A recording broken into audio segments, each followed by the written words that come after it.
Have you ever judged someone based on their appearance, only to discover that you couldn't have been more wrong? What you're about to witness will shake you to your core and prove that respect should never depend on someone's age, race, or how much money they appear to have.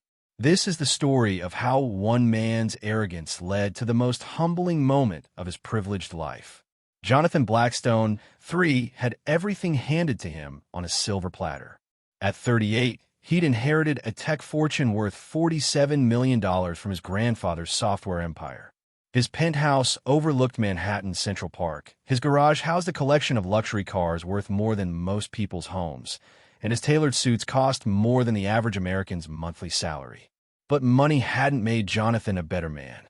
Instead, it had turned him into someone who measured people by their bank accounts, judged worth by appearance, and believed that wealth automatically made him superior to everyone else. On this crisp October morning, Jonathan was rushing to the most important business meeting of his career. Sterling and Associates, the biggest investment firm in New York, was considering a partnership that would double his already enormous fortune. Jonathan had spent weeks preparing, and everything had to be perfect. He strode through the marble lobby of the Sterling building in his $1,000 Italian leather shoes, checking his Rolex and mentally rehearsing his presentation. The elevator doors were closing when he heard a gentle voice call out, "Could you please hold the elevator?" Jonathan looked up to see an elderly black woman hurrying toward him. She appeared to be in her 70s, wearing a simple navy dress and carrying a worn leather handbag. Her gray hair was neatly styled, and despite her age, she moved with quiet dignity. But Jonathan saw none of her grace. All he saw was someone he considered beneath him. Instead of holding the elevator, Jonathan pressed the close button repeatedly, pretending not to hear her request. The doors slid shut just as the woman reached them, leaving her standing alone in the lobby. Some people need to learn their place, Jonathan muttered to himself, straightening his silk tie. What he didn't know was that his moment of cruelty had been witnessed by the building's security cameras and several people in the lobby. More importantly, he had no idea who he had just disrespected. But the universe has a way of teaching lessons to those who need them most. Jonathan arrived at the 42nd floor and walked confidently toward the Sterling and Associates reception area. The sleek office screamed success, with floor-to-ceiling windows overlooking the city and modern art that cost more than most people's houses. "Good morning," Jonathan announced to the receptionist with his practiced charm. Jonathan Blackstone, 3, for the 10 o'clock meeting with the senior partners. The receptionist, a professional woman in her 30s, looked up with a polite but cool smile.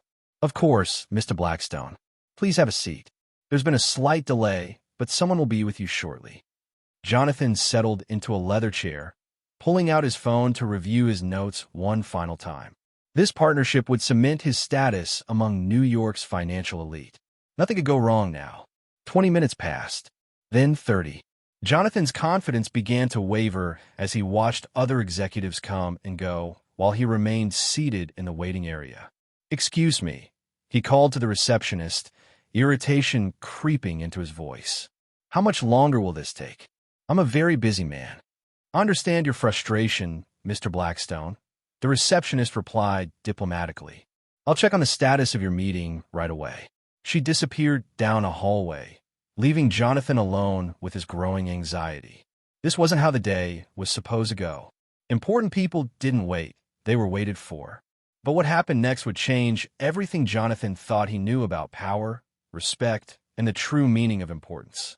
The elevator doors opened, and the same elderly woman Jonathan had deliberately ignored stepped into the reception area. She moved with the same quiet dignity, but now Jonathan noticed something he'd missed before. Several employees immediately stood up when they saw her, greeting her with genuine warmth and obvious respect. "Good morning, Mrs. Washington," the security guard said with a bright smile. "Beautiful day, isn't it?" "Indeed it is, Marcus," the woman replied, her voice carrying the gentle authority of someone accustomed to being heard.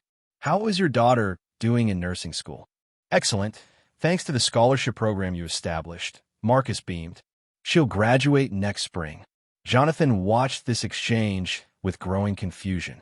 Who was this woman, And why were employees treating her like she owned the place? His question was answered when the receptionist returned, but instead of approaching Jonathan, she walked directly to the elderly woman. "Mrs. Washington, the senior partners are ready for you in the main conference room," the receptionist said respectfully. "Thank you, dear," Mrs. Washington replied. "And please reschedule the 10 o'clock appointment. I believe there's been a misunderstanding about the type of character we want to partner with." Jonathan's blood ran cold. The 10 o'clock appointment, that was his meeting? "Excuse me," Jonathan called out, his voice cracking slightly. "I think there's been some confusion. I'm Jonathan Blackstone III, and I have a meeting with the senior partners at 10 o'clock. Mrs. Washington turned to look at him for the first time since entering the office. Her eyes, kind but sharp, studied him with the same intensity he'd once reserved for his business deals. "Oh, there's no confusion, Mr. Blackstone," she said quietly. "I know exactly who you are." The temperature in the room seemed to drop 10 degrees. "You see," Mrs. Washington continued, her voice remaining gentle but carrying unmistakable authority, "Sterling and Associates has a very thorough screening process for potential partners. We don't just look at financial statements and business plans. We investigate character." Jonathan's designer suit suddenly felt like it was shrinking around him. 15 minutes ago, I was an elderly woman asking for a simple courtesy, for someone to hold an elevator. You looked directly at me and chose cruelty over kindness. You judged me based on my age and my race, and you found me unworthy of basic human decency. The reception area fell completely silent. Every employee within earshot had stopped what they were doing to witness this moment of reckoning. "Mrs. Washington," Jonathan stammered, "I think you've misunderstood." "Oh, I understand perfectly," she interrupted with quiet firmness. "You see, Mr. Blackstone, I've been dealing with men like you my entire life. Men who think wealth makes them superior, who judge people by their appearance, who believe that money excuses poor character." Jonathan's mouth opened and closed like a fish gasping for air. "Allow me to introduce myself properly," Mrs. Washington said, straightening to her full height. "I am Dr. Eleanor Washington, founder and majority owner of Sterling and Associates. I built this company from nothing 45 years ago when banks wouldn't give loans to black women and investors wouldn't take meetings with someone who looked like me." The world tilted sideways for Jonathan Blackstone III. "You wanted to partner with my company," Dr. Washington continued, "but you couldn't show basic respect to an elderly black woman in an elevator. How exactly did you think that partnership was going to work?" Jonathan felt like he was drowning in his own arrogance. The woman he dismissed as unimportant was actually one of the most powerful people in New York's financial world. "Dr. Washington," he began desperately, "I had no idea." "That's exactly the problem," she cut him off. "You had no idea, and you didn't care to find out. You made assumptions based on prejudice and treated me accordingly." But Dr. Washington wasn't finished delivering her lesson. "Mr. Blackstone, let me share something with you about real success," she said, walking closer to where he sat frozen in his leather chair. "I started this company with $200, a desk in my apartment, and more determination than you've ever had to summon in your privileged life." Her voice carried the weight of decades of struggle and triumph. "I faced discrimination that would have broken weaker people. I was told I was too young, too black, too female to succeed in finance. Banks laughed at my loan applications. Investors wouldn't return my calls. But I never let prejudice make me cruel to others." Jonathan squirmed under her steady gaze. "You inherited $47 million and think that makes you impressive. I built a billion-dollar empire with my own hands and still hold elevator doors for strangers because that's what decent human beings do." The number hit Jonathan like a physical blow. Billion with a B. This woman wasn't just successful. She was in a completely different league than him. "Furthermore," Dr. Washington continued, "your background check revealed some interesting patterns. 3 former employees filed complaints about discriminatory treatment. 2 business partners ended relationships, citing your character concerns. And your own family lawyer noted concerns about your moral fitness for inheriting additional family trusts." Jonathan's carefully constructed world was crumbling around him. But what sealed the decision was watching you in that elevator, Dr. Washington said. Character is what you do when you think no one important is watching. Today, you showed me exactly who you are. She turned to the receptionist. Please escort Mr. Blackstone out of the building and make sure his name is added to our do not conduct business list. Wait, Jonathan called out desperately as security approached.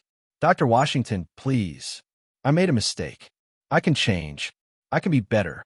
For a moment, Dr. Washington's expression softened slightly. Mr. Blackstone, change is possible, but it has to come from genuine remorse, not from getting caught.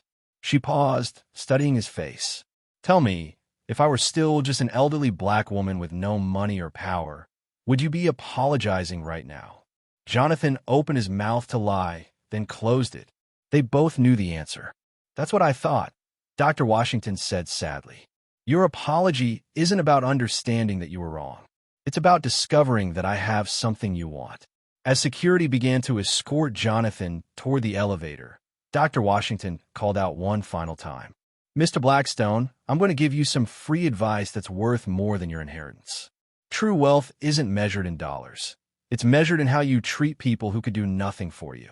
Character isn't something you can inherit or buy. It's something you build through thousands of daily choices to be kind, respectful, and decent. The elevator doors, the same doors Jonathan had refused to hold, closed on his humiliated face. But Dr. Washington's lesson was far from over. Within hours, word of Jonathan's humiliation had spread through New York's financial circles. In a world where reputation was everything, being blacklisted by Dr. Eleanor Washington was career suicide. Other investment firms canceled meetings. Business partners started avoiding his calls. The exclusive clubs he frequented suddenly had membership issues that needed to be resolved. But the most devastating blow came from his own family. That evening, Jonathan received a call from his family's attorney. His grandfather's will contained a morality clause that few people knew about. If Jonathan's character was ever deemed inconsistent with the family's values, additional inheritances could be revoked. The incident at Sterling and Associates, combined with the pattern of discriminatory behavior that Dr. Washington's investigation had uncovered, triggered that clause. Jonathan lost access to an additional $30 million in trust funds. In one day, his arrogance had cost him not just a business deal, but a significant portion of his fortune and his standing in society. Meanwhile, Dr. Washington's story began to inspire people across the country. A local news station picked up the story of the elevator incident, and it quickly went viral. People shared their own experiences of being judged by their appearance, and Dr. Washington became a symbol of dignity in the face of discrimination. But for Dr. Washington, the real victory wasn't in Jonathan's downfall. It was in the conversations the incident started about respect, prejudice, and the importance of treating every person with dignity. She used the attention to launch a new initiative, the Character Matters Scholarship, which provided funding for students who demonstrated kindness and integrity regardless of their background or financial status. Success without character is just expensive failure, Dr. Washington said in an interview that was watched by millions. We must teach our children that how you treat others is the true measure of who you are. 6 months later, Jonathan Blackstone III was a different man, though not by choice. His reduced circumstances had forced him to move from his penthouse to a modest apartment. His collection of luxury cars was sold to pay debts. His designer wardrobe was replaced with clothes from department stores. But the biggest change was that he finally understood what it meant to be invisible to people with power. At job interviews, he was dismissed by executives who saw his recent history. At networking events, he was ignored by people who once courted his favor. For the first time in his life, Jonathan experienced what it felt like to be judged and found wanting. It was during this dark period that he received an unexpected phone call. Mr. Blackstone, this is Dr. Eleanor Washington. I'd like to meet with you. Jonathan's heart raced. Dr. Washington, I don't understand. Why would you want to see me? Because I believe in second chances, Mr. Blackstone, but only for people who have genuinely learned from their mistakes. They met at a small coffee shop in Harlem, far from the gleaming towers of Manhattan's financial district. Dr. Washington arrived first, and when Jonathan walked in, she stood up and extended her hand. "Thank you for coming," she said simply. Jonathan shook her hand, remembering the last time he'd been in her presence. "Dr. Washington, I owe you an apology that goes far deeper than business. What I did was wrong, not just professionally, but morally." "Go on," she said, settling back in her chair. "I've spent the last 6 months learning what it feels like to be dismissed, ignored, and judged. I understand now that my wealth never made me better than anyone else. It just insulated me from consequences." Jonathan's voice grew stronger. "I was raised to believe that money equals worth, but you've shown me that character is the only currency that actually matters." Dr. Washington studied his face carefully. "What have you been doing with your time, Mr. Blackstone?" "I've been volunteering," Jonathan replied, "at a community center in Queens, helping kids with math and reading. It's the first time in my life I've done something that wasn't about making money or advancing my own interests." "And what have you learned?" "That those kids have more wisdom and kindness in their little fingers than I had my entire privileged life," Jonathan said with genuine emotion. "They've taught me that respect isn't something you demand. It's something you earn through how you treat others." Dr. Washington nodded slowly. "Mr. Blackstone, I'm starting a new division of my company focused on community investment and social responsibility. The pay is modest, the work is challenging, and you'd be starting at the bottom. Are you interested?" Jonathan's eyes filled with tears. "Dr. Washington, I don't deserve your kindness after how I treated you." "Deserve has nothing to do with it," she replied. "This is about giving you the chance to become the man you could be rather than the man you were." "But why? Why would you help me?" Dr. Washington smiled, and for the first time, Jonathan saw the warmth that had made her beloved by everyone except him. "Because 45 years ago, when I was trying to start my company, an elderly white man gave me a chance when no one else would. He didn't judge me by my age, my race, or my gender. He saw potential and chose to nurture it." She leaned forward. "That man taught me that the most powerful thing you can do with success is use it to lift others up, even those who have previously looked down on you." 3 years later, Jonathan Blackstone III stood in front of a room full of high school students in the Bronx, sharing his story of privilege, prejudice, and redemption. "I used to think that money made me important," he told the teenagers. "But importance comes from what you contribute to the world, not what you take from it." He gestured to Dr. Washington, who was sitting in the back of the room. "That woman taught me that character isn't inherited, it's chosen. Every day, in every interaction, you choose who you want to be." Under Dr. Washington's mentorship, Jonathan had become the head of community outreach for Sterling and Associates. He'd helped establish scholarship programs, community investment initiatives, and youth mentorship programs across New York. But more importantly, he learned to see people as individuals worthy of respect, regardless of their appearance, age, or background. The elderly woman he'd once dismissed had become his greatest teacher, showing him that true power comes from empowering others, and that real wealth is measured in the lives you touch, not the money you accumulate. Here's what this story teaches us about life. Never judge someone by their appearance, because you never know who you're really dealing with. More importantly, treat everyone with respect, not because of who they might be, but because of who you are. Dr. Eleanor Washington could have destroyed Jonathan completely, but instead she chose to rebuild him. She understood that the most powerful response to prejudice isn't revenge, it's redemption. Jonathan's story shows us that privilege without character is worthless, and that true growth comes from recognizing our mistakes and choosing to do better. Every day, you encounter people whose stories you don't know, whose struggles you can't see, whose potential you might not recognize. The elderly person moving slowly, the young person dressed differently, the service worker trying to help you. Each of them deserves your respect and courtesy. You never know when the person you dismiss might be exactly the person whose approval you need. But more importantly, you never know when your small act of kindness might change someone's entire day, or when your moment of cruelty might reveal the worst parts of your character. The elevator doors that Jonathan refused to hold became the gateway to the most important lesson of his life. Sometimes our smallest actions have the biggest consequences, and sometimes the people we overlook are the ones with the most to teach us. Dr. Washington's billion-dollar empire was built on the foundation of treating everyone with dignity. Jonathan's inherited millions crumbled because he thought wealth excused him from basic human decency. Remember that respect is free to give, but priceless to receive. Kindness costs nothing but creates immeasurable value. And character, real character, is the only inheritance that truly matters. The next time you're in an elevator and someone asks you to hold the door, remember this story. You might be holding the door for your future boss, your greatest teacher, or simply another human being who deserves your courtesy. What choice will you make?